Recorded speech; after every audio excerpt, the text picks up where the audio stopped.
Your garage door may be opening and closing multiple times each day. That can mean a lot of wear and tear on the garage door springs. What are some signs that your springs may need to be replaced? Well, the door may be difficult to open or close. The door may be closing too quickly or slowly. It may be making a loud noise when it opens or closes. The door may actually be sagging or is crooked.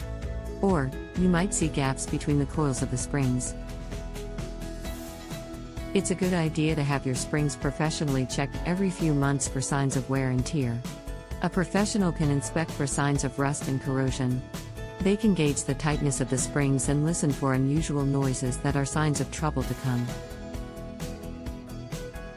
We never recommend that homeowners make the replacement of garage door springs a do-it-yourself project. Springs are heavy and under a lot of tension.